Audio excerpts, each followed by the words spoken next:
अञ्जनाशलाकया चक्षुरुन्मिलितं येन तस्मै श्रीगुरवे नमः। श्रीचैतन्यमनोभीष्टं स्थापितं येन भूतले स्वयं रूपः कदा मह्यं ददाति स्वपदान्तिकं। वन्देऽहं श्रीगुरून् श्रीयुतापदकमलं श्रीगुरुं वैष्णवांश्च श्रीरूपं साग्रजातं सहगण रघुनाथान्वितां तं सजीवं साद्वैतं सावधूतं परिजनसहितं कृष्णचैतन्यदेवं श्रीराधा कृष्णपादं सहगण ललिता श्रीविशाखान्वितांश्च नमो विष्णुपादाय कृष्णप्रेष्ठाय भूतले श्रीमते भक्तिवेदान्त स्वामीनिति नामिने। नमस्ते सारस्वते देवे गौरवाणी प्रचारिणे निर्विशेष शून्यवादी पाश्चात्यदेशतारिणे नमो महावदन्याय कृष्णप्रेमप्रदायते कृष्णाय कृष्ण चैतन्य नामिने गौरत्वसे नमः। हे कृष्णा करुणा सिंधो दीनबंधु जगत्पते गोपेश गोपिका कांत राधा कांत नमोस्तुते तप्त कांचन गौरांगी राधे वृंदावनेश्वरी वृषभानुसुते देवी प्रणमामि हरिप्रिये नीलाचलनिवासाय नित्याय परमात्मने बलभद्र सुभद्राभ्यां जगन्नाथाय ते नमः। वाञ्छाकल्पतरुभ्यश्च कृपासिन्धुभ्यैव च पतितानां पावनेभ्यो वैष्णवेभ्यो नमो नमः। जय श्री कृष्ण चैतन्य प्रभु नित्यानंद श्री अद्वैत गदाधर श्रीवासादि गौरभक्तवृंद हरे कृष्णा कृष्ण कृष्ण हरे हरे हरे राम राम राम हरे हरे हरे कृष्ण। సో మనం ఇప్పుడు శ్రీమద్ భాగవతం 10వ స్కందంలో మొదటి అధ్యాయం చర్చించుకుంటున్నాము. అందులో ఇప్పుడు మనము మొదటి అధ్యాయంలో చూస్తున్నాము కంసుడు ఎప్పుడైతే కంసుడికి ఆకాశవాణి వినిపించిందో తన చెల్లెలు దేవికి యొక్క అష్టమ సంతానం తన మృత్యుకి కారణమవుతుందని వెంటనే రథం పైనే దేవకిని చంపడానికి సిద్ధమైపోతాడు కంసుడు. అప్పుడు వసుదేవుడు ఎలాగైనా సరే తన భార్యను రక్షించుకోవాలి, తన ధర్మాన్ని రక్షించుకోవాలి, తన ధర్మాన్ని నెరవేర్చుకోవాలని ఆయన ఇప్పుడు కంసుని ఎలాగో ఎదురించి ఓడించే పరిస్థితి లేదు గనక ఆ కంసుడికి ఎలాగైనా నచ్చచెప్పి ఈ దేవకిని చంపకుండా కంసుని ఆపడానికి ఇప్పుడు ప్రయత్నం అనేదైతే చేస్తున్నాడు. మరి ఎలా మరి ఈ ప్రయత్నంలో సఫలమవుతాడు వసుదేవుడు అనేది చూస్తున్నాం మనం. సో రకరకాలుగా ఆయనకి రకరకాల పాయింట్స్ చెప్పి కన్విన్స్ చేయడానికి ట్రై చేస్తున్నారు అన్నమాట వసుదేవుడు. మనం ఈ విధంగా 39వ శ్లోకం వరకు నిన్న చూసాము. సో ఈరోజు 40వ శ్లోకం నుంచి చూస్తున్నాం. సో ఇప్పుడు ఫిలాసఫీ స్టార్ట్ చేశారు, మనం చూసాము. 1 సెకండ్.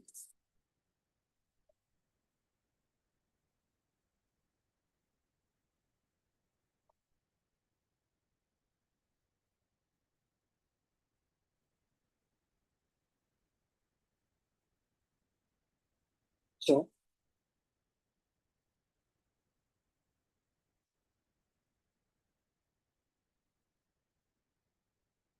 39 నంబర్ శ్లోకం వరకు చూసాము. ఇప్పుడు 40th నంబర్ శ్లోకం నుంచి ఇప్పుడు చూద్దామంట.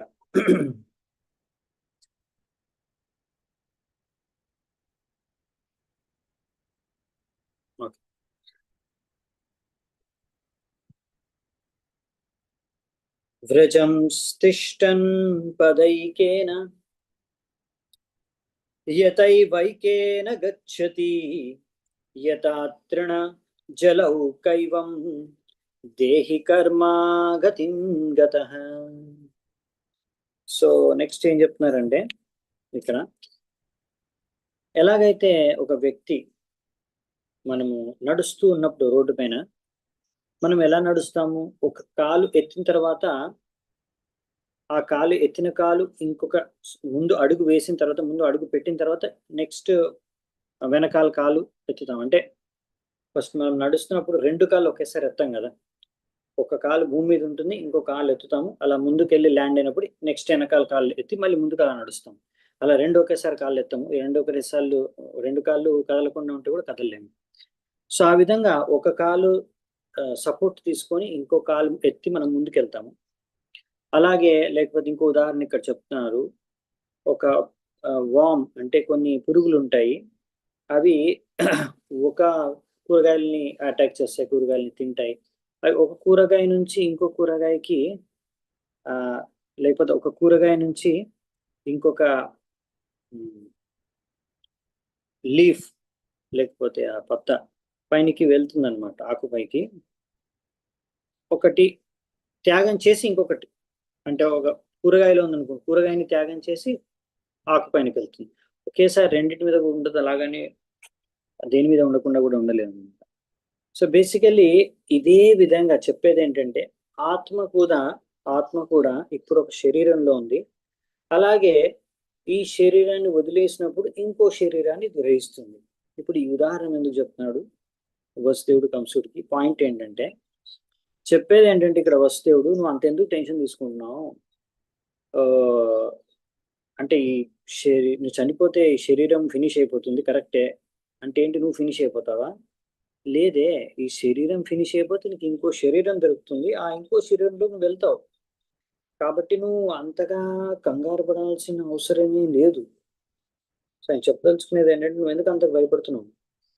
అయ్యో నీకేం అవ్వదు, నువ్వు ఉంటావు అలాగే, కాకపోతే ఈ శరీరం వదిలేసి ఇంకో శరీరానికి వెళ్తావు.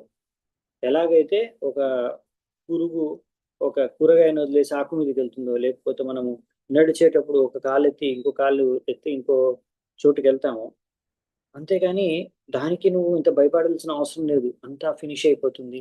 అంటే నాస్తికులు, చాలా మందికి ఆత్మతత్వం తెలియని వాళ్ళు, అలాంటి వాళ్ళు ఏమనుకుంటారంటే ఫినిష్, ఈ బాడీ ఫినిష్, ఉన్నది ఒకటే జీవితం, ఒకటే లైఫ్, ఏం చేయాలన్నా ఈ లైఫ్లో ఏం బతకాలన్నా ఇక్కడే అంతా, ఇంకా తర్వాత ఎవరు చూడలేదు, ఎవరు చూశారు, ఏం జరిగింది తెలియదు మనకి, సో భవిష్యత్తు వరకు తెలియదు, కాబట్టి ఇదే లైఫ్ అంతే, ఇప్పుడు ఏమున్నా మనకు ఇప్పుడు ఏముందో అదే, ఇంకా డెత్ అంటే చనిపోయినప్పుడు మొత్తం ఫినిష్ అయిపోతుంది అని కొంతమంది ఫిలాసఫీ ఉంటుంది.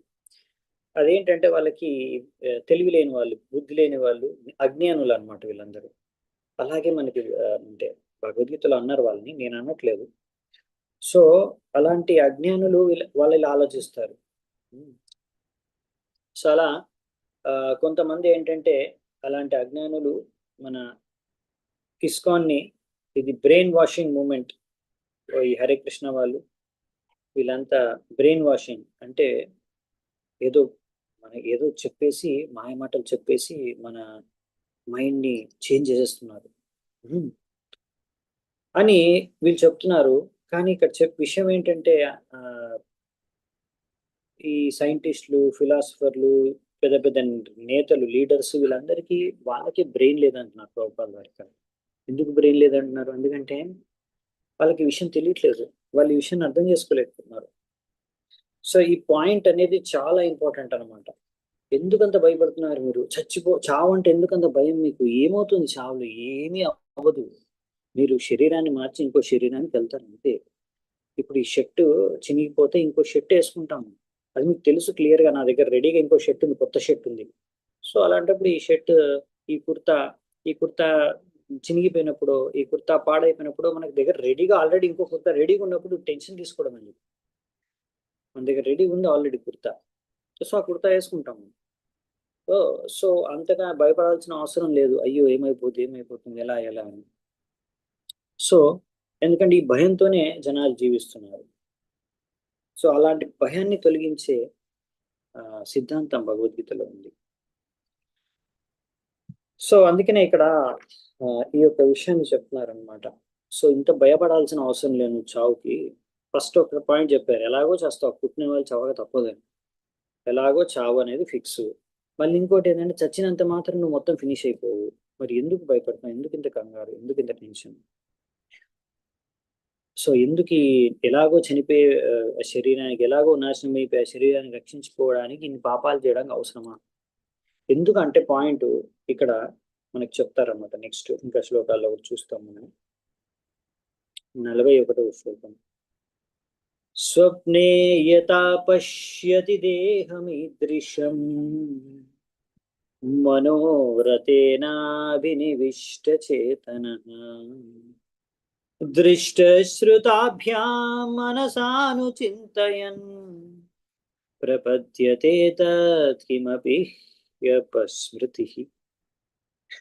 సో ఇక్కడ ఏం చెప్తున్నారంటే స్వప్నే యత, ఎలాగైతే ఇక్కడ ఒక స్వప్నం యొక్క ఉదాహరణ ఇస్తున్నారు.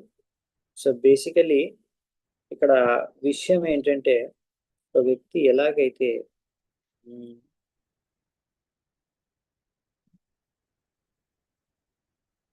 ఏవో పరిస్థితుల్లో ఒక రకమైన అనుభవంతో ఏదో అనుభవాలు పొంది, చూసో వినో, దాని ద్వారా ఆలోచించేసి, ఆ చూడడం వినడం ఏదో అనుభవం, పూర్వపు అనుభవాల వల్ల, లేకపోతే ఏవో ఒకటి చెప్పిందో, ఒకటి చేసిందో చూసి విని, ఇంకా ఆ పరిస్థితిలో ఆ పరిస్థితి గురించి, ఆ చెప్పిన పరిస్థితి గురించి ఊహించుకొని, అలా ఊహించుకొని ఆ పరిస్థితికి మనం శరణాగతం అయిపోయి, ఆ ఊహించుకున్న పరిస్థితికి శరణం అయిపోయి ప్రస్తుతం ఉన్న శరీరాన్ని మర్చిపోతాం.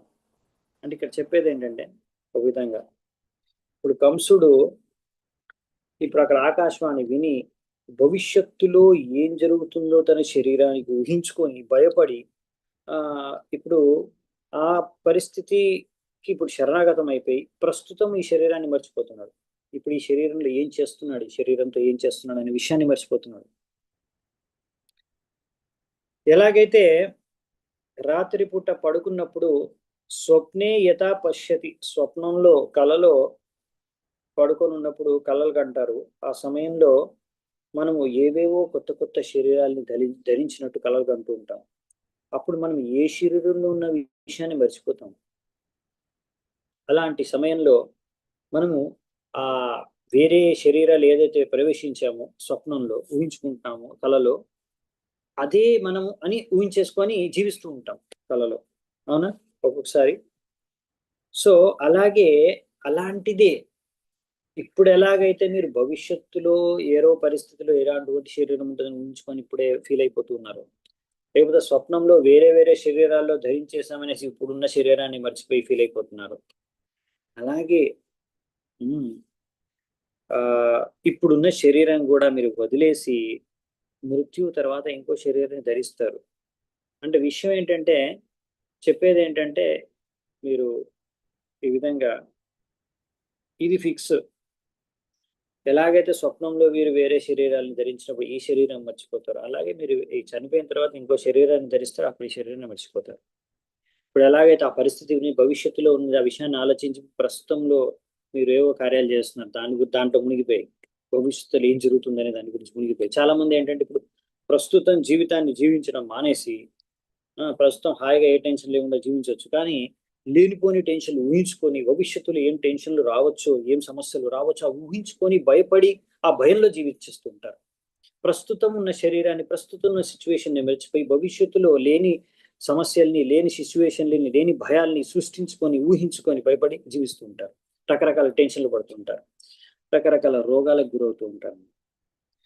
సో సో ఇక్కడ పాయింట్ ఏంటంటే ఇది ఫిక్స్. ఒక శరీరం నుంచి మనం ఇంకో శరీరం మారుతాం. ఈ శరీరాలు ఎక్కడ సృష్టించబడుతున్నాయి అంటే మన మనస్సులో. చూడండి, చనిపోయినప్పుడు ఈ శరీరాన్ని ఇక్కడ వదిలేస్తాం. ఆత్మ అనేది తన సూక్ష్మ శరీరం అంటే మనస్సు, బుద్ధి, అహంకారాన్ని తీసుకొని నెక్స్ట్ శరీరంలోకి ప్రవేశిస్తుంది. కానీ ఎటువంటి శరీరం తనకి లభిస్తుంది అంటే దానికి రెండు కారాలు. అవునా? ఆ రెండు కారణాలు ఏంటి? ఇక్కడ భగవద్గీతలో చెప్పారు కదా, ఎం వాపి స్మరన్ భావం త్యజత్యంతే కలేవరం తం తం ఏవైతి కౌంతేయ సదా తత్ భావిత. సో ఎటువంటి దేని గురించి స్మరిస్తూ స్మరిస్తూ స్మరిస్తూ ఈ యొక్క దేహాన్ని త్యజిస్తారు, సో ఆ చోటుకే, అటువంటి శరీరానికే మనం ప్రవేశిస్తాం. కానీ అలాగనేసి మనం ప్రైమ్ మినిస్టర్ అవ్వాలి అని కోరుకుంటూ స్మరించుకుంటూ చనిపోతే నెక్స్ట్ జన్మలో ప్రైమ్ మినిస్టర్ అవ్వము. దానికి కావాల్సిన పుణ్యకర్మలు కూడా చేసుకుని ఉండాలి. అంటే మీరు చేసే కర్మలు మరియు మీ యొక్క చేతన, ఈ రెండిటి మీదే ఆధారపడి ఉంటుంది అనమాట మీకు నెక్స్ట్ ఏ శరీరం వస్తుంది అనేది. ఓకే, సో మనము అనుకోవచ్చు నేను ప్రైమ్ మినిస్టర్ అవ్వాలి అని కోరుకుంటూ స్మరించుకుంటూ చనిపోవచ్చు. కానీ మనం దానికి తగ్గట్టు కర్మలు చేయలేదనుకోండి, కోరుకున్నారు కదా, సో భవిష్యత్తులో ఎప్పుడో అప్పుడు మళ్ళీ మీకు ఆ ప్రైమ్ మినిస్టర్ అవ్వాలనే కోరిక తీర్చడానికి భగవంతుడు మీకు ఆపర్చునిటీ, అవకాశం ఇస్తాడు. కానీ మళ్ళీ మనం ఆ అవకాశాన్ని సద్వినియోగం చేసుకొని మళ్ళీ దానికి కావాల్సిన కర్మలు చేసుకుంటేనే ప్రైమ్ మినిస్టర్ అవుతాం. ఏదో ఊహించుకున్నంత మాత్రాన, కలలు కన్నంత మాత్రాన, కోరుకున్నంత మాత్రాన అయిపోదు. సో అలాగే అలాగే ఇక్కడ మనకి చెప్పేది ఏంటంటే, మనం మరి ఏం చేస్తున్నాం ప్రచారం అంటే, ఇప్పుడు మనము ఎలాగైతే వ్యక్తులు మనసులో ఏది ఊహించుకుంటారు కార్యాలు అవే చేస్తున్నారు, ఏదైతే ఊహించుకుంటారు దాని తగ్గట్టు కర్మలు చేస్తున్నారు, అదే ఊహించుకుంటారు. సో నెక్స్ట్ అక్కడ అది దొరికిపోతుంది వాళ్ళకి, సరైన కర్మలు సఫిషియెంట్గా చేస్తారు. అలాగే సేమ్ భక్తిలో కూడా వేరే ప్రిన్సిపల్ చేంజ్ అవ్వదు. ప్రిన్సిపల్స్ అనే యూనివర్సల్ ప్రిన్సిపల్స్, మొత్తం ప్రపంచం అంతా కూడా ఈ ప్రిన్సిపల్స్, ఈ యొక్క మూల్యాలతో నడుస్తుంది అన్నమాట. ప్రిన్సిపల్స్ ఇదే లాస్ అనమాట, ఇవే నియమాలు, ఈ రూల్స్ నే ఫాలో అవుతుంది మొత్తం ఈ జగత్తు. సో అలాగే భక్తిలో కూడా మనం ఎల్లప్పుడూ భగవంతుడి గురించి ఆలోచిస్తూ భగవంతుడి కోసం కార్యాలు చేసుకుంటూ, అందుకనే భగవంతుడు ఏమన్నాడు, మాం చయో వ్యభిచారేణ భక్తి యోగేన సేవతే సగుణాన్ సమతీత్యైతాన్ బ్రహ్మ భూయాయ కల్పతే యోగినామపి సర్వేషాం మద్గతేనాంతరాత్మనః శ్రద్ధావాన్ భజతే యో మాం సమే యుక్తోతమో మతః. సో అందుకని మనం ఎల్లప్పుడూ ఒకవేళ భగవంతుని చింతిస్తూ, అలాగే ఎప్పుడు భగవంతుడి సేవలో ఏదో ఒక కార్యం చేసుకుంటూ, అంటే మన కార్యాలు, కర్మ కార్యాలన్నీ కూడా భగవంతుడి సేవా కార్యాలయ్యి మన చింతన అంతా కూడా భగవంతుడి గురించి చింతిస్తూ ఉంటే, అప్పుడు ఏమవుతుందంటే, ఇప్పుడు మనము అవే కార్యాలు చేస్తున్నాం, అదే కోరుకుంటున్నాం. సో దానికి కావాల్సిన ఈ కార్యాలన్నీ ఆధ్యాత్మిక కార్యాలు. అలాగే మనం కోరుకుంటున్నాం ఆధ్యాత్మికంగా భగవంతుడి దగ్గరికి వెళ్ళాలని.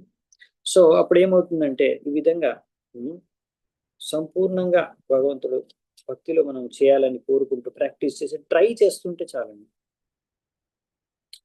మనం పతనం అవ్వకుండా ట్రై చేస్తుంటే చాలు. అప్పుడు ఏమవుతుందంటే ఫైనల్గా చనిపోయేటప్పుడు ఏం జరుగుతుంది, మళ్ళీ ఎవరైనా అడగచ్చు, ఒకవేళ మేము ఇప్పుడు అంతా ప్రాక్టీస్ చేసేసి ఎన్నో సేవలు చేసి ఎప్పుడు రోజు మాలలు చేసి అన్ని చేస్తున్నాం, కానీ ఒకవేళ చనిపోయే టైంలో భగవంతుడిని స్మరించుకోలేకపోతే, సో ఆ టెన్షన్ మీకు తీసుకోవాల్సిన అవసరం లేదు. కొంతమంది ఏమనుకుంటారంటే, చాలా అతి తెలివితేటలు ఉన్న వాళ్ళు, ఎలాగో చనిపోయేటప్పుడు కదా డిసైడ్ అయ్యేది, సో ఇప్పుడంతా భక్తి చేసుకునే ఏం లేవు, చనిపోయే ముందు నేను భగవంతుడిని తెలుసుకుంటాను, భగవద్ధామానికి వెళ్ళిపోతాను, సో మొత్తం మిగతా జీవితం అంతా ఇష్టం వచ్చినట్టు ఉంటాను అని అనుకుంటారు. కానీ అది మూర్ఖత్వం. ఎందుకు మూర్ఖత్వం? ఇంకా వాళ్ళు అనుకుంటారు వీళ్ళు పిచ్చోళ్ళు, దినమంతా భక్తి చేస్తున్నారు, ఒకవేళ లాస్ట్ చనిపోయే ముందు గుర్తు లేకపోతే భగవంతుడికి మొత్తం వేస్ట్ అయిపోతుంది అనుకుంటున్నారు. అంటే భగవంతుడు సృష్టి, భగవంతుడు నియమాలు ఇవన్నీ వేస్ట్ అంటే, అంత భగవంతుడికి బుద్ధి లేదా, మీకే చాలా తెలివితేటలు ఉన్నాయా, అంత షార్ట్ కట్లో మీరు భగవంతుడి దగ్గరికి వెళ్ళిపోతారు, జీవితాంతం భక్తి సేవ చేసుకున్న వాళ్ళేమో ఇక్కడ ఉండిపోతారా? అచ్చా. సో అలా అయితే అంత సిస్టమ్, అంత భగవంతుడి సిస్టమ్ అంత వర్స్ట్ సిస్టమా, మీరు ఇంత షార్ట్ కట్లో భగవంతుడి దగ్గరికి వెళ్ళిపోగలరా? అలాంటివి ఏం లేవు. అలాంటి అతి తెలివితేటలు పనికిరావు అన్నమాట భగవంతుడి దగ్గర. ఎందుకు అంటే, మీరు చనిపోయే ముందు మీరు ఏమి గుర్తుంచుకోగలుగుతారు, ఏమి మర్చిపోతారు, అది మీ చేతుల్లో లేదు. చనిపోయే ముందు కాదు, ఎప్పుడు కూడా. ఎందుకు? భగవంతుడు అది కూడా చెప్పారు, ఏమని? మత్తః స్మృతిర్జ్ఞానం అపోహనం చ. స్మృతి ఏది గుర్తుండాలో ఏది గుర్తుండకూడదో, సమయానికి మనం ఏది మర్చిపోవాలో, సమయాది మనం ఏది గుర్తుకు రావాలో మనకు, అది కూడా మన కంట్రోల్లో లేదు, అది భగవంతుడి కంట్రోల్లోనే ఉంది. సో అదనమాట పాయింట్. ఏదో మీరు ఊహించుకున్నంత మాత్రమే చనిపోయే ముందు భగవంతుడి గురించి తలుచుకుంటాను అయిపోతుంది, ఇప్పుడు అంత చేయాల్సిన అవసరం లేదు. నువ్వు అనుకున్నంత మాత్రం నువ్వు భగవంతుడిని తలుచుకోలేవు. అది భగవంతుడు తలుచుకుంటేనే నువ్వు భగవంతుడిని తలుచుకోగలవు. అయితే మరి నేను ఎందుకు ఇంకా భక్తి చేయాలి, అంత భగవంతుడి చేతిలో ఉంటే కాదు, అది నువ్వు కోరుకొని దానికోసం ఎవ్రీడే భక్తి చేసి ప్రాక్టీస్ చేసి మనం ప్రూవ్ చేసుకోవాలి భగవంతుడి ముందట. నాకు ఇంట్రెస్ట్ ఉంది, నేను అందుకని తీవ్రంగా ప్రయత్నిస్తున్నాను. మన ప్రయత్నాలన్నీ కూడా మన ప్రయత్నాల వల్ల మనం భగవంతుడిని గుర్తుంచుకొని ఆఖరి సమయంలో భగవద్ధామానికి వెళ్ళలేము. మన ప్రయత్నాల వల్ల, ప్రతిరోజు చేసే భక్తి కార్యాల వల్ల మనం జస్ట్ భగవంతుడిని ఇంప్రెస్ చేయడానికి ప్రయత్నిస్తున్నాం. భగవంతుడిని ఇంప్రెస్ చేయడానికి ఏమని భగవంతుడికి చెప్పాలనుకుంటున్నాం, నాకు ఇంట్రెస్ట్ ఉంది మీ దగ్గరకు రావాలి అని సేవ చేసుకోవాలని, కానీ నాకు ఇంట్రెస్ట్ ఉందా, ఇంట్రెస్ట్ నిజంగా నాకు ఇంట్రెస్ట్ ఉంది, ఆ విషయాన్ని చెప్పడానికి మనం డైలీ చేసుకునే భక్తి. సో అందుకనే ఇది చాలా ఇంపార్టెంట్ అన్నమాట, పాయింట్ అర్థం చేసుకోవాలి. సో ఈ విధంగా అందుకనే చూస్తారు భగవంతుడు, మీరు ఓకే వీడు నిజంగా ఇంట్రెస్టెడా, ఓకే నిజంగా భక్తిలో ఇంట్రెస్టెడ్ అయితే మరి ప్రయత్నించి ఉంటాడు, ఏవో ప్రయత్నాలు చేసి ఉంటాడు, ఏవో భక్తి కార్యాలు చేసి ఉంటాడు, చేశాడా, నిజంగా ఇది కోరుకుంటున్నాడా ముందు నుంచే, లేకపోతే ఓన్లీ చనిపోయేటప్పుడు షార్ట్ కట్ లాగా ఓ మళ్ళీ ఆ, మళ్ళీ భగవద్ధామానికి వెళ్ళిపోతే ముక్తి లభిస్తే అక్కడ బాగా ఎంజాయ్ చేయొచ్చు, ఇలాంటి జన్మ మృత్యు జరా వ్యాధి కష్టాలు ఉండవు, బాగా ఎంజాయ్ చేయొచ్చు, నేను భోగించవచ్చు, అలా అనుకొని లాస్ట్ మూమెంట్లో దానికోసం ఇప్పుడు ఎంజాయ్ చేద్దాం, మళ్ళీ లాస్ట్ మూమెంట్లో కూడా భగవంతుని ఆలోచించుకొని వెళ్ళిపోదాం అనుకొని అలా షార్ట్ కట్, అది అలా అవన్నీ భగవంతుడికి తెలుస్తాయి. సో కాబట్టి భగవంతుడు అంత మూర్ఖుడు కాదు, మీ అతి తెలివితేటలతో మీరు భగవంతుడిని మించిపోలేరు తెలివిలో. సో బట్ మీరు ఎప్పుడైనా కోరుకుంటే మాత్రం నేను భగవంతుడి దగ్గరికి వెళ్ళాలి, భగవద్ధామానికి వెళ్ళాలని, దాన్ని మీరు సరైన ప్రయత్నం చేయకపోయినా సరే, ఒకవేళ మీరు కోరుకుంటే చాలు, భగవంతుడు మీకు మళ్ళీ అవకాశం ఇస్తారు. అవకాశం మాత్రమే ఇస్తారు, తీసుకొని వెళ్ళదు. మీరు అవకాశాన్ని సద్వినియోగం చేసుకొని మీరు చూపించాలి మీ యొక్క కార్యాల ద్వారా, యాక్టివిటీస్ ద్వారా నాకు ఇంట్రెస్ట్ ఉంది అని. సో అప్పుడు భగవంతుడు ఏంటంటే మృత్యు సమయంలో Krishna can revive once original identity, ఆ విషయం మృత్యు సమయంలో భగవంతుడు మీకు మీరు గుర్తు ఉండే విధంగా చేస్తారు. ఓకే నేను భగవంతుడి యొక్క నిత్య దాసుడిని, ఇది ఈ విషయాన్ని మనకు గుర్తించే విధంగా భగవంతుడు మృత్యు సమయంలో చేస్తారు. కాబట్టి నేను నిత్యము భగవంతుడికి సేవ చేసుకోవాలి.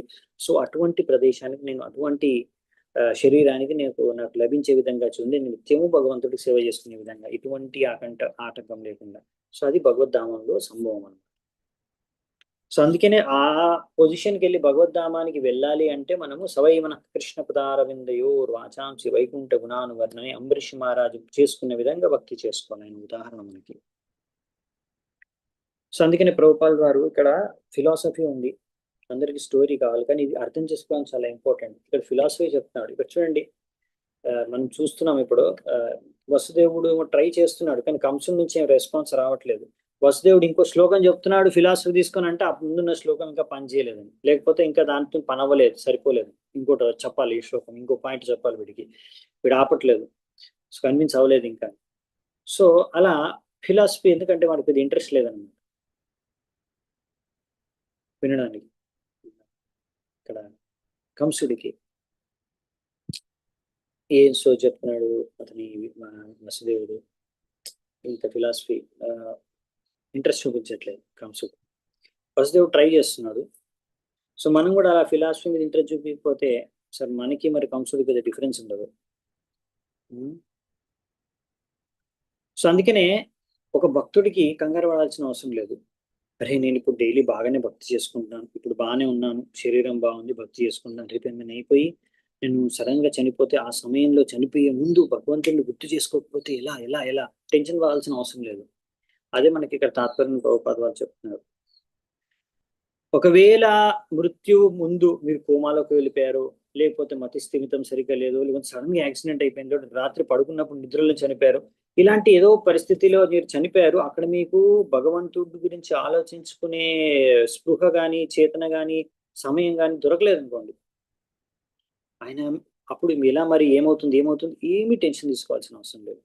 భగవంతుడు అలా మీరు జీవితాంతం సరిగ్గా భక్తి చేసుకొని, సాధన చేసుకొని, మీలో సరైన కోరిక ఉంటే భగవంతుడిని భక్తి చేసుకోవాలి అని భగవద్ధామానికి వెళ్ళాలని, భగవంతుడు మీరు శరణాగతి అయ్యి ఉంటే భగవంతుడు మిమ్మల్ని రక్షిస్తారు. భగవంతుడు మిమ్మల్ని భగవద్ధామానికి తీసుకుని వెళ్తారు. అది భగవంతుడి బాధ్యత. భగవంతుడు ఆ గ్యారెంటీ ఇస్తున్నాడు అనమాట. త్యక్వా దేహం పునర్జన్మ నైతి మామేతి సువర్జున. సో అందుకనే మనము మృత్యు లో భగవంతుడిని గుర్తుంచుకోగలుగుతామా లేదా అనే గురించి పెద్దగా టెన్షన్ పడాల్సిన అవసరం లేదు. ప్రస్తుతం ఉన్న సమయంలో మనం ఏం చేస్తున్నాం అనే దాని గురించి మీరు ఆలోచించాలి. సో బేసికల్లీ ఇక్కడ అందుకనే వసుదేవుడు కంసుడికి చెప్పదలుచుకునేది ఏంటంటే, నువ్వు ఇప్పుడు ఏం చేస్తున్నావు కార్యాలు దాని గురించి ఆలోచించు. దీనివల్ల రియాక్షన్ ఏమవుతుంది? ఆ ఎందుకంటే ఈ శరీరం తర్వాత నీకు ఇంకో శరీరం అనేది లభిస్తుంది. శరీరం నశించిపోదు. తదా దేహాంతర ప్రాప్తి నహన్యతే మానేన నహన్యతే హన్యమానే శరీరే. సో ఈ శరీరాన్ని చంపగలుగుతారు కానీ మీరు ఆత్మని చంపలేరు. కాబట్టి అది ఎక్కడ పోతుందో దాని గురించి ఆలోచించినవు. సో ఈ ప్రపంచం అంతా కూడా శరీరాన్ని కాపాడుకోవడానికి ప్రయత్నిస్తున్నారు, కానీ ఆత్మకు ఏమవుతుంది? ఆత్మ ఎక్కడికి పోతుంది? ఆత్మను మనం కాపాడుకోవాలి. ఆత్మహత్య చేసుకుంటారు అందరూ. ఎవరైతే భక్తి చేసుకోవట్లేదో వాళ్ళందరూ కూడా ఆత్మ హత్యనే చేసుకుంటారు. సూసైడ్ అందరూ చేసుకుంటున్నారు, ఎవరైతే భక్తి చేసుకోవట్లేదు. సో నెక్స్ట్ శ్లోకం 42వ శ్లోకం. సో ఇక్కడ ఏం చెప్తున్నారంటే,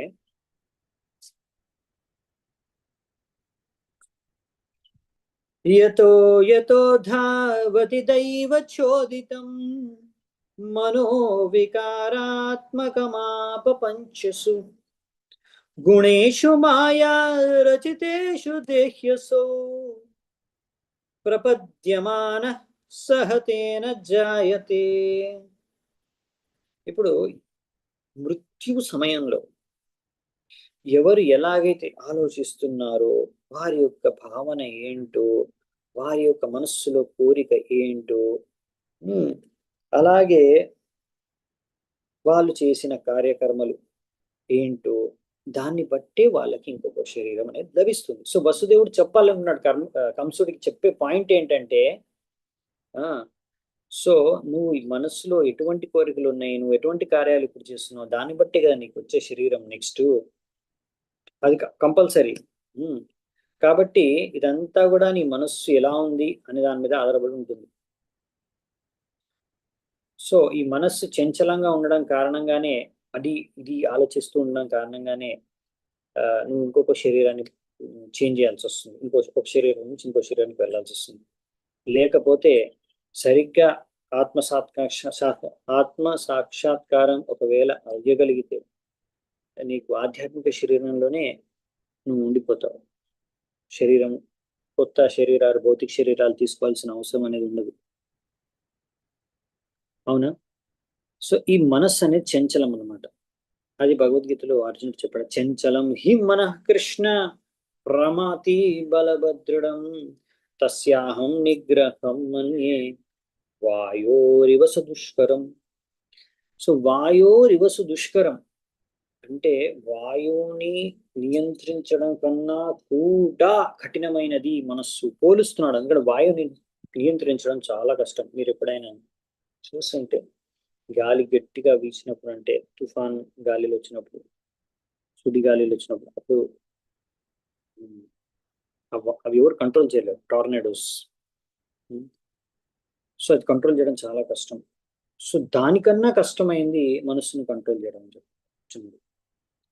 సో అర్జునుడికి అది కష్టంగా అనిపిస్తుంది. చంచలం హి మన కృష్ణ, ఎందుకంటే మనస్సు చాలా చంచలం. ఇప్పుడు మీరు క్లాస్ అటెండ్ అవుతున్నారు, క్లాస్ అటెండ్ అవుతుంటే కూడా మీ మనస్సు మధ్య మధ్యలో వేరే దేని గురించి ఆలోచిస్తుంది. మీరు అనుకుంటాను నేను వేరే దేని గురించి ఆలోచించను, ఓన్లీ భాగవతం వింటున్నాను, భాగవతం మాత్రమే వింటాను, అయినా మధ్యలో ఏదో ఒకటి ఆలోచిస్తారు, ఏదో ఒకటి భౌతిక విషయం, వస్తువు గురించి. ఆ మధ్యలో ఒక పాయింట్ మిస్ అయిపోతుంది. అలా జపం చేసుకున్నప్పుడు కూడా ఏదో ఒకటి గురించి ఆలోచిస్తుంది, ఏదో ఒక ఆలోచన వచ్చేస్తుంది, మనసు ఎక్కడెక్కడికో వెళ్ళిపోతుంది. అది మనస్సు యొక్క నేచర్ అన్నమాట, మైండ్ యొక్క నేచర్. చంచలం హి మనం కృష్ణ ప్రమాతి బలభద్రం. సో ఇలా డిస్ట్రాక్ట్ అవ్వడం ఫ్లిక్కరింగ్ నేచర్ అన్నమాట. చంచలం మనసు నేచరే అది. కాబట్టి ఈ మనస్సు, ఈ మైండ్ని మనం కంట్రోల్ చేయాలి. ఇది చాలా ఇంపార్టెంట్. అందుకని అర్జునుడు ఎప్పుడైతే అంటాడో నా వల్ల కాదు, మీరేదో యోగా చెప్తున్నారు, ఇలా కూర్చొని ఆ మనస్సుతో ఏకగ్రీవంగా ఒకటే పైన ఏదో ఒక పరమాత్మ పైన ధ్యానం చేయాలి, వేరే ఏది ఆలోచించకూడదు, ఎటువైపు కూడా మనస్సు పోకూడదు. దానికోసం ఒక చోట ఒకటే చోట కూర్చొని సగం కళ్ళు మూసుకొని చాలా పెద్ద ప్రాసెస్ ఉన్నాయి, ఆసనాలు ప్రాణాయామాలు అన్ని చేసుకుంటూ అన్ని నియమాలు పాటించుకుంటూ అంతా బాగానే ఉంది, అవన్నీ చేసుకుంటాను. ఆసనాలు ప్రాణాయామాలు అందరూ చేస్తున్నారు ఇవాళ రేపు కూడా. అర్జునుడికి దాంతో ప్రాబ్లం లేదు, కానీ ఆ ధ్యానం చేయడంలో ప్రాబ్లం ఉంది. అలా కూర్చొని వేరే ఎటువైపు మనస్సు పోకుండా ఓన్లీ భగవంతుడి చింతనే జరిగే విధంగా అలా ధ్యానం చేయడం కంటిన్యూస్ గా భగవంతుడి పైన అనేది చాలా కష్టం. కూర్చొని నా వల్ల అయితే కాదు అని చెప్పేస్తున్నాడు అర్జునుడు. ఏం చేయాలి మరి? అందుకని భగవంతుడు కృష్ణుడు అన్నాడు, నువ్వు అన్నది కరెక్ట్ అని చెప్పింది, నేను ఒప్పుకుంటాను. కానీ అభ్యాస యుక్తేన కౌంతేయ. సో అభ్యాస యోగ యుక్తేన అంటే ప్రాక్టీస్ చేయాలి.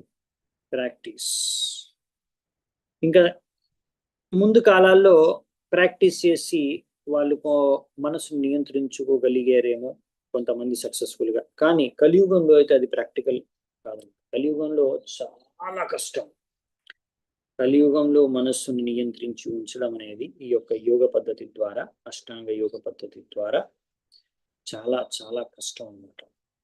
ధ్యాన యోగం ద్వారా, ఈ ధ్యానం ద్వారా, హఠయోగ అష్టాంగ యోగ ద్వారా మనసుని నియంత్రించడం చాలా కష్టం. ఎందుకంటే ఇది 6th చాప్టర్లో ఆ ధ్యాన యోగలో బేసికలీ భగవంతుడు కృష్ణుడు ఆ ధ్యాన యోగ ప్రాసెస్ వివరించిన తర్వాత అర్జునుడు ఇలా చెప్తాడు. అందుకని భగవంతుడు నెక్స్ట్ 7th చాప్టర్ నుంచి భక్తి యోగ స్టార్ట్ చేస్తారు. కరెక్టే నువ్వు అన్నది, ఇది నీ వల్ల అవ్వదు, చాలా కష్టము. అందుకే నేను ఈజీ ప్రాసెస్ చెప్తున్నాను. బాగా ప్రాక్టీస్ చేస్తే కొంతమంది చేయగలుగుతారేమో, అది పూర్వపు కాలంలో. కలియుగంలో అయితే ఆ ఛాన్స్ కూడా లేదు.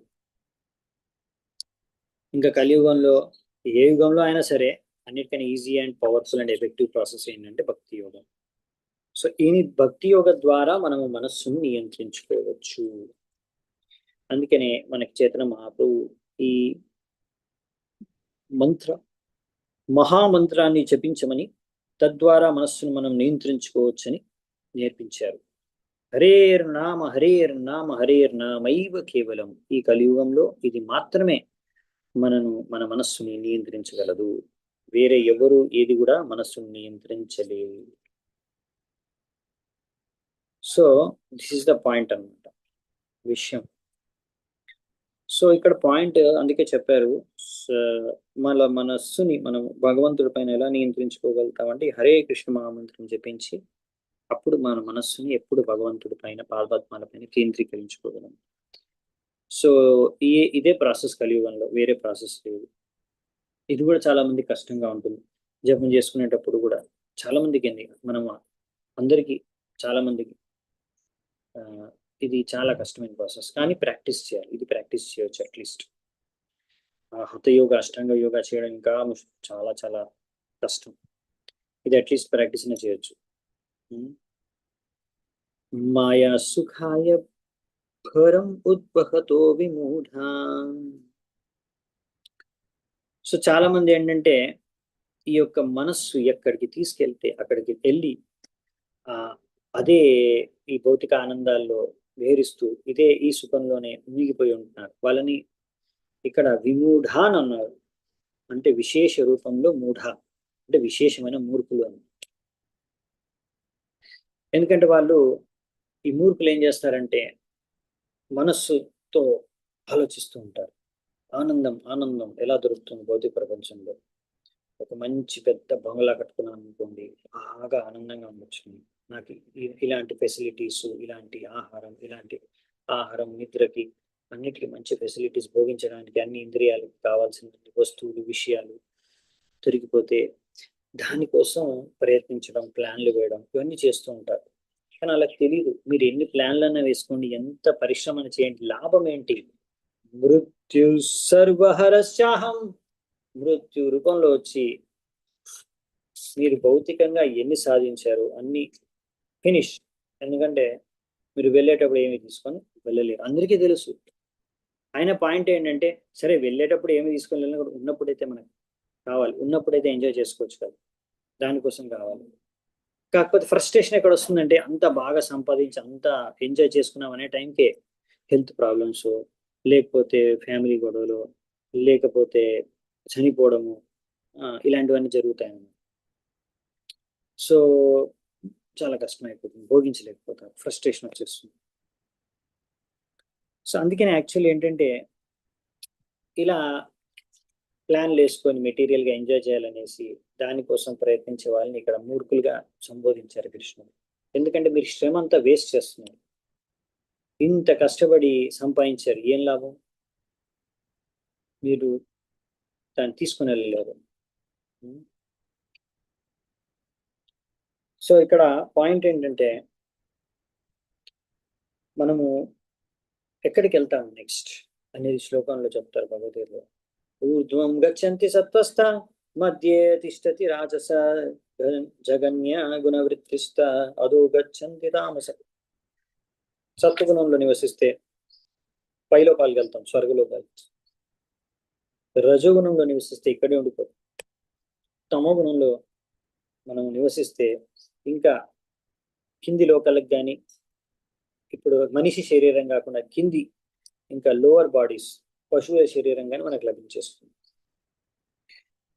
సో ఇప్పుడు విషయం ఏంటంటే మన కృష్ణ భావనామృతం ఇస్కాన్ మూమెంట్ ఏదైతే ఉందో ఇదే అందరికీ మేలు చేసే, ఉపకారం చేసే ఒక ఉద్యమం.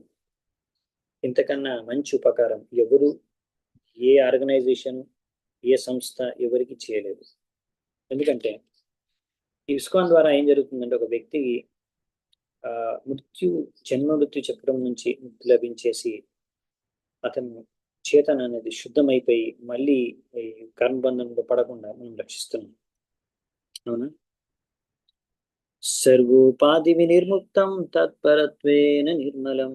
సర్వోపాధి వినిర్ముక్తం మతలబ్ ఇప్పుడు ఏమవుతుందంటే కొంతమంది అనుకుంటున్నారు నేను అమెరికాలో పుట్టాను, అమెరికా దేశం కోసం శ్రమించాలి, అమెరికా దేశం వృద్ధి చెందడానికి బాగా డెవలప్ అవడానికి నేను కఠోర పరిశ్రమ చేయాలి ఎందుకంటే నేను అమెరికన్ అని అనుకుంటున్నారు.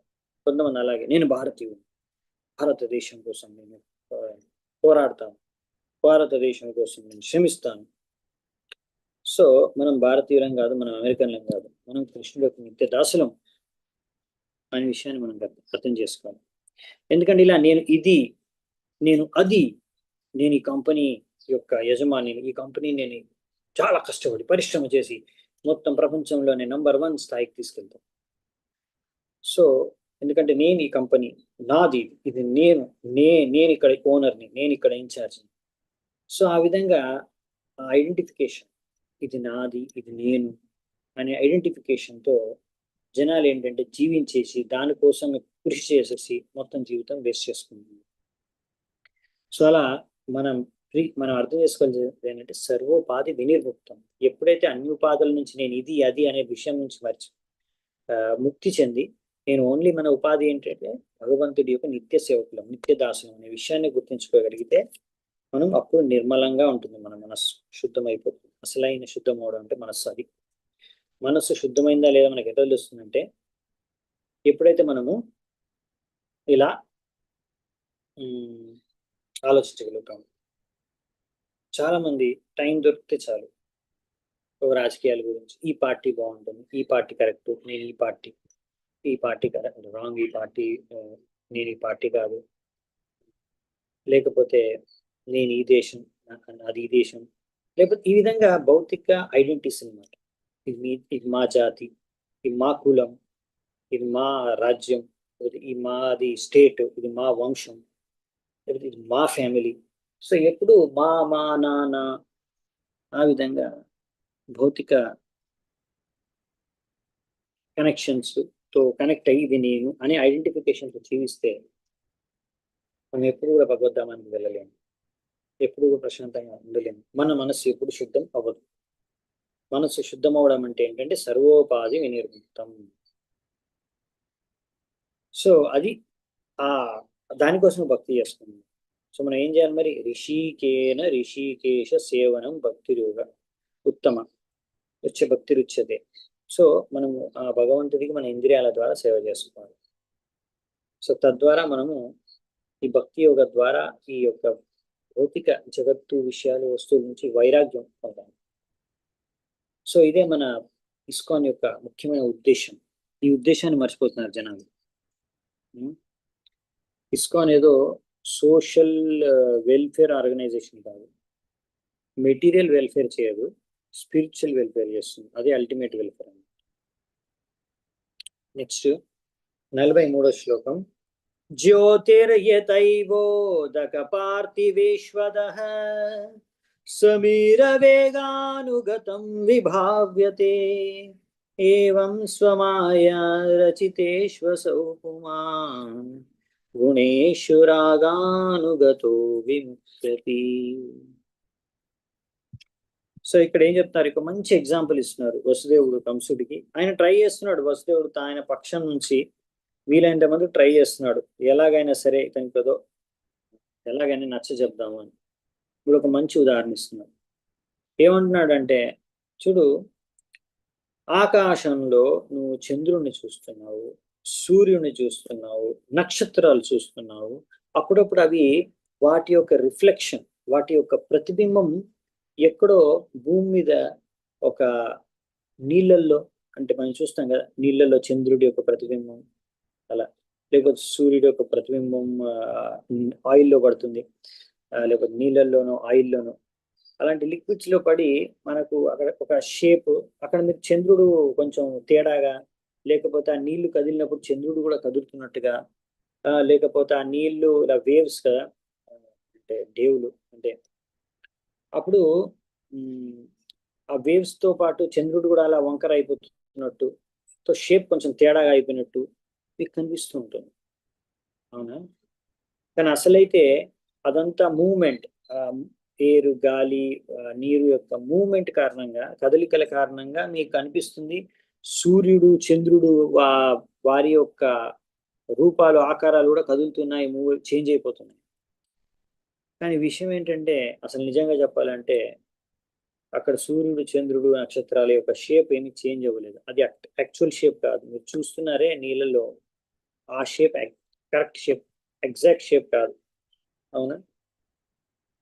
సో అలాగే ఒక జీవుడు, ఒక బద్ధ జీవాత్మ ఎప్పుడైతే ఇలా భౌతిక ఆలోచనలలో మునిగిపోతాడో, అప్పుడు ఆ మునిగిపోయినప్పుడు నేను ఇది, నేను అది, ఇది నాది అనే ఒక అజ్ఞానంలో మునిగిపోయి ఉంటాడు.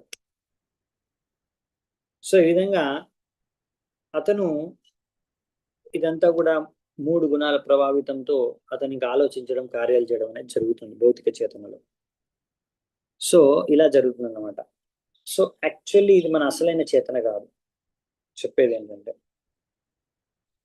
ఇది కంటామినేటెడ్ చేతన, ఇది అసలైన చేతన కాదు. అసలైన చేతన అంటే మనది జీవేర స్వరూప కృష్ణ నిత్యదాస్. మనం భగవంతుడు దాసులం అని అర్థం చేసుకోవడమే అసలైన అండర్స్టాండింగ్ చేతన అన్నమాట. సో ఇక్కడ మనకు చెప్పేది ఏంటంటే, అందుకనే ఎలాగైతే చంద్రుడు ఒకడే గాని ఆయన రకరకాల చోట్ల ప్రతిబింబం, రకరకాల షేప్స్ కనిపిస్తూ ఉంటాయి, అలాగే ఈ ఆత్మ అనేది ఫిక్స్. ఆత్మ అనేది భగవద్ధామం నుంచి వచ్చింది. ఆత్మకి ఎప్పుడు చేంజ్ ఏమవ్వదు, ఫిక్స్ షేప్. ఆత్మ ఎప్పుడు షేప్ చేంజ్ అవ్వదు, ఫార్మ్ చేంజ్ అవ్వదు. కానీ ఈ ఆత్మ ఏ శరీరంలో ప్రవేశిస్తే ఆ శరీర రూపమే మనం అనుకుంటాం, ఇదే నా ఫార్మ్, ఇదే నా ఆకారం అనుకుంటాం. కానీ యాక్చువల్లీ ఇది కాదు మన ఆకారం. ఈ శరీరం ఉంది కదా, ఇది మన ఆకారం కాదు. ఆత్మకి కూడా ఒక స్వరూపం ఉంది, ఆధ్యాత్మిక రూపం ఉంది, అది మనం అసలైన రూపం, ఆకారం. కానీ మనం ఏమనుకుంటాం, ఇదే నా ఆకారం. సో ఇది సమస్య అన్నమాట.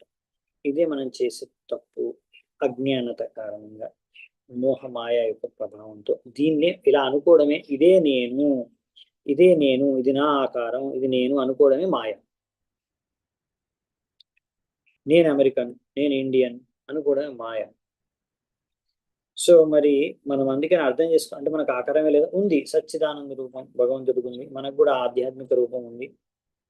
సో కాకపోతే ఇప్పుడు మనం ఇక్కడ రకరకాల శరీరాలు ధరిస్తున్నాము కాబట్టి మనకు అర్థం కావట్లేదు. మనం అనుకున్న ఒకసారి శరీరంలో పులి శరీరంలో మన పిల్లి అనుకుంటున్నాం, కుక్క శరీరంలో మన కుక్క అనుకుంటున్నాం, మనం భారతదేశంలో పుడితే భారతీయుడు అనుకుంటున్నాం, అమెరికాలో పుడితే అమెరికన్ అనుకుంటున్నాం, ఇలా ఎక్కడ పుడితే అక్కడ అనుకుంటున్నాం, అది నేను అనుకుంటున్నాం.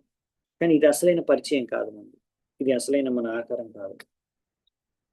సో ఇది చేంజ్ అవుతూ ఉంటుంది, శరీరాలు చేంజ్ అవుతూ ఉంటాయి, కానీ ఇది కాదు అసలైన మన పరిచయం. సో మనకి ఎప్పుడైతే ఏ రోజైతే అసలైన పరిచయం మనకు అర్థమవుతుందో, ఓ నాది ఇది కాదు, నాకు ఒక ఆధ్యాత్మిక రూపం ఉంది, భగవంతుడికి ఎలా సచ్చిదానంద రూపం ఉందో, ఆ భగవంతుడు అంటే ఎప్పుడు ఆయన మనలాగా భౌతిక శరీరాలను స్వీకరించడు, కానీ మనం ఏంటంటే రకరకాల భౌతిక శరీరాలని స్వీకరిస్తాం చేసుకునే కర్మలను బట్టి. కాకపోతే ఇక్కడ ఏ రోజైతే మనం అర్థం చేసుకుంటామో మన అసలైన స్వరూపాన్ని, అప్పుడు మనం భగవంతుడికి శరణాగతం అయిపోతాం. ఎందుకంటే మనం అర్థం చేసుకున్నాం, నేను కృష్ణుడికి నిత్యగా దాసుని, అటు ఏం చేయాలి మనం ఇప్పుడు, భగవంతుడికి దాసు రూపంగా శరణాగతం అయిపోవాలి.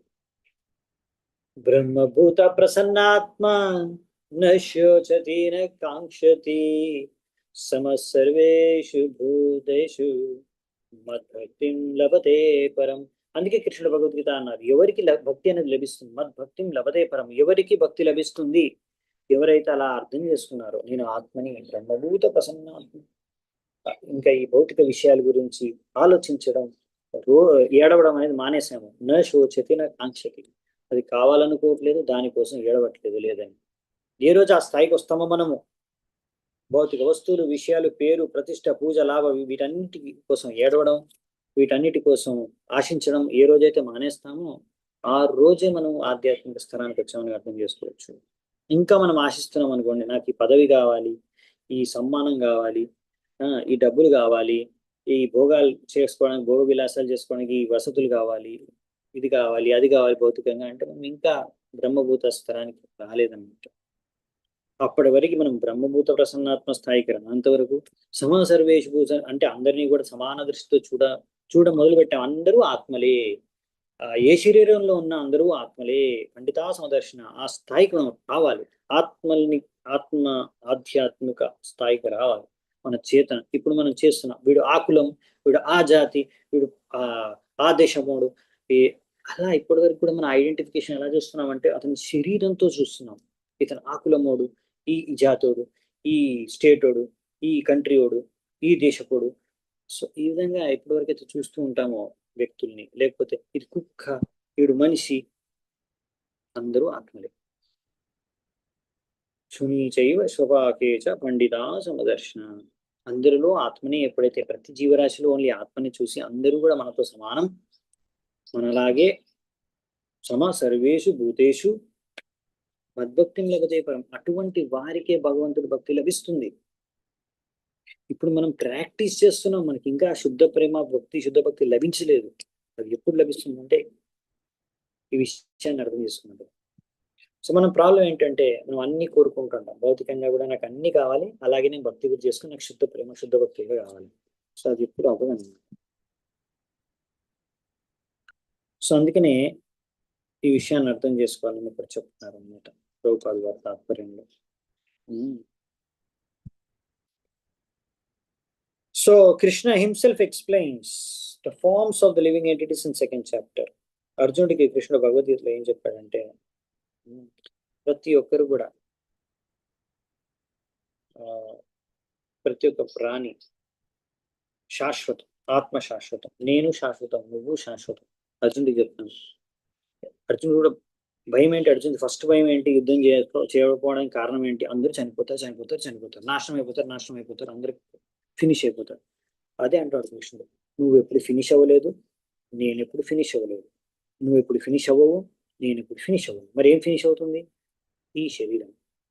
కాకపోతే నువ్వు ఫినిష్ అవ్వవు, నువ్వు ఎల్లప్పుడూ బతికే ఉంటావు. ఆత్మకి ఎప్పుడు ఫినిష్ అయ్యే ప్రసక్తే లేదు. కాబట్టి నువ్వు కంగారు పడకుండా నీ కర్తవ్యాన్ని పాటించు. సో కృష్ణుడు అందుకే భగవద్గీతలో అర్జునుడికి ఫస్ట్ చెప్పింది ఇదే, ఈ స్పిరిచువల్ ఐడెంటిటీని అర్థం చేసుకోవాలి. కానీ సమస్య ఏంటంటే ఇప్పుడు ఆ విషయాన్ని అర్థం చేసుకోవట్లేదు. మనం అనుకుంటున్నాం కదా, ఏంది మాటి మాటికి అదే చెప్తా ఉంటారు, ఆత్మ ఆత్మ అని. అర్థమైతలే, మనకు తెలుసు మన ఆత్మ అని. సో ఇంకా మనం అది తెలుసుకోలేదు, లేకపోతే ఇలా ఐడెంటిఫై చేయం. ఇంకా అవజానంతి మాముడా మానుషీం ఆశ్రితం. సో ఇలాంటి వాళ్ళని మూఢ అంటారు అనమాట. ఇంకా భౌతిక పరిచయంతో ఐడెంటిటీతో జీవిస్తాం కదా మనం, వాళ్ళని మూఢ అంటారు. అలాంటి వాళ్ళు ఎప్పుడు కూడా కృష్ణుడికి శరణాగతం అవ్వడం చాలా కష్టం అవుతుంది వాళ్ళకి. ఇలాంటి వాళ్ళు పతనం అయిపోతూ ఉంటారు. కానీ భగవంతుడు ఎప్పుడు కూడా పతనం అవ్వడు, అందుకే ఆయన అచ్యుత అంటారు. రైట్. సో ఇప్పుడు విషయం ఏంటంటే వసుదేవుడి పాయింట్కి వచ్చేసరికి కంక్లూడ్ చేద్దామంటే ఈ శ్లోకంతో మనం ఈరోజు. సో ఇక్కడ వసుదేవుడు, ఈ కనెక్షన్ లో వసుదేవుడు ఏంటంటే ఆయన ఆధ్యాత్మిక స్థరంలో, ఇక్కడ డిఫరెన్స్ అది. ఇప్పుడు వసుదేవుడు ఏంటంటే శుద్ధ భక్తుడు, ఆధ్యాత్మిక స్థరంలో ఉంది, ఆయనకి ఈ విషయాలన్నీ అర్థమవుతుంది. కంసుడు వచ్చేసి భౌతిక స్థరం, జడచేతనతో ఉన్నారు. ఆయన అసురుడు, అసురుల యొక్క ప్రతినిధి. కృష్ణుడిని, భగవంతుడినే చంపాలనే కోరికతో ఉన్నాడు. కానీ వసుదేవుడు ఏంటంటే ఆయన నుంచి కృష్ణుడు పుడుతున్నాడు. కంసుడేమో కృష్ణుడు చంపాలనుకుంటున్నాడు, వసుదేవుడేమో కృష్ణుడి జన్మనివ్వాలనుకుంటున్నాడు. ఎంత ఆపోజిట్ ఉన్నారు చూసారు. సో ఇలాంటి చేతనతో వసుదేవుడు ఉన్నాడు కాబట్టి అందుకనే కృష్ణుడు ఆయన తండ్రిగా స్వీకరించి ఆయన నుంచి ఆయన జన్మిస్తున్నాడు కొడుకుగా. సో వసుదేవుడు ఒకటే మెయిన్ ప్రార్థన ఏంటంటే, నువ్వు ఇటువంటి పాపాన్ని చేయకు, ఈ పాపాన్ని చేయడం ద్వారా నువ్వు మళ్ళీ కర్మబంధనలో చిక్కుకుంటావు. రైట్. ఎలాగైతే మనకి శ్రీమద్ భాగవతంలో ఋషభదేవ్ అన్నాడు, న సాధు మన్యే యత ఆత్మనోయం అసన్నపి క్లేశద ఆసదేహ. ఎప్పటి వరకైతే ఒక జీవాత్మ రకరకాల కర్మలు చేసుకుంటూ ఉంటా, అంటే కర్మలు అంటే ఏ కర్మల ద్వారా భౌతిక లాభాలను ఆశించి అందులో సుఖ దుఃఖాలను అనుభవిస్తూ, ఇంకా దాని ప్రకారంగా చేసుకునే కర్మల ప్రకారంగా రకరకాల శరీరాలని పొందుతూ, రైట్, ఒక జీవిస్తూ ఆత్మ జీవిస్తూ ఉంటారు అన్నమాట. అందుకనే బుద్ధివంతుడు, తెలివైన వ్యక్తి ఏం చేయాలి అంటే మెల్లిమెల్లిగా ఈ భౌతిక బంధాల నుంచి ముక్తి పొందాలి, జన్మమృత్యు జరా వ్యాధి నుంచి ముక్తి పొందాలి అంటే భగవంతుడి సేవలో నియుక్తమైపోయి భక్తి మార్గాన్ని అనుసరించడం మొదలుపెట్టాలి. అప్పుడు మెల్లిమెల్లిగా మనం భగవద్ధామానికి వెళ్ళే అవకాశం ఉంటుంది తిరిగి. సో మళ్ళీ ఇంకో శరీరం అక్సెప్ట్ చేయకుండా భగవద్ధామానికి తిరిగి వెళ్ళగలం, లేకపోతే వెళ్ళలేము. సో చాలా మంది ఏమనుకుంటారంటే, నేను 16 మాలలు జపం చేస్తున్నాను, నేను 4 నియమాలు బాగా పాటిస్తున్నాను, నాకు హరినామ దీక్ష అయిపోయింది, గాయత్రి దీక్ష 2వ దీక్ష కూడా అయిపోయింది, భక్తి శాస్త్రి చేశాను, ఇంకా నేను ఫిక్స్, ఇంకా భగవద్ధామానికి వెళ్ళిపోతాను నేను. ఇంకా నేను అందరినీ ఇలా డిఫరెన్షియేట్ చేసినా పర్వాలేదు, వీడు ఈ కులమని వాడు ఆ కులమని ఇది నాది అని, ఇలాంటి చేతున్నా ప్రాబ్లం లేదు. ఎందుకంటే నేను డైలీ 16 మాల చేస్తున్నాను, 16 మాలలు చేస్తున్నాను, దీక్ష కూడా అయిపోయింది, భగవద్ధామానికి వెళ్ళిపోతాను. అట్లా అనుకుంటే సరిపోదు, మన చేతన కూడా ఈ విధంగా రావాలి. అదేంది నేను రోజు 16 మాల జపం చేస్తున్నా కదా, జపం చేస్తున్నా కదా అంటే సరిపోదు, సరిగ్గా జపం చేస్తే నీకు ఈ చేతన వస్తుంది. అది ఇక్కడ కృష్ణుడు చెప్పేది భగవద్గీతలో, ఇక్కడ భాగవతంలో తాత్పర్యంలో రూపాలు గారు రాసింది. ఏ రోజైతే నీకు సరైన చేతన వస్తుందో, ఇలాంటి చేతన వస్తుందో, సో అప్పుడు నువ్వు యాక్చువల్లీ సరిగ్గా జపం చేసింది అని అర్థం. లేకపోతే వందల మాలలు చేసినా కానీ డైలీ 16 కాదు 64 మాలలు డైలీ చేసినా కానీ భగవద్ధామానికి వెళ్ళవు, ఇలాంటి చేతన ఒకవేళ మనలో పెంపొందించుకోకపోతే. సో పాయింట్ అదనమాట. సో మెకానికల్ ప్రాసెస్ కాదనమాట మన భక్తి, కృష్ణ కాన్షియస్నెస్, ఇది స్పిరిచువల్ ప్రాసెస్. ఇందులో ఏ షార్ట్ కట్స్ లేవు. ఓకే. ఈరోజు ఇక్కడే ముగిద్దామంటే ఇంకా మన జో కంసుడికి ఇంకా బల్బు వెలగలేదు. ఇంకా వసుదేవుడు ట్రై చేస్తూనే ఉన్నాడు. మరి ఎలా ఏం చెబితే వసుదేవుడు కంసుడు ఆ దేవకిని చంపడం వదిలేస్తాడో అది మనం ఇంకా నెక్స్ట్ క్లాస్లోనే చూద్దాము. సో ఈరోజు ఫ్రైడే కాబట్టి నేను మండే టు ఫ్రైడే తీసుకుందాం అనుకున్నాను ఈ క్లాసెస్. సో సాటర్డే రేపు మన క్లాస్ ఉండదు. మళ్ళీ సండే రోజు నేను ప్రభుపాద లీలామృతం తీసుకుంటాను. మళ్ళీ Monday to Friday Srimad Bhagavatam 10th గంట. ఓకే. హరే కృష్ణ. చాలా చాలా ధన్యవాదాలు ఎంతో ఓపిక విన్నందుకు. Thank you so much. Srila ప్రభుపాదకి జై. శ్రీమద్ భాగవతం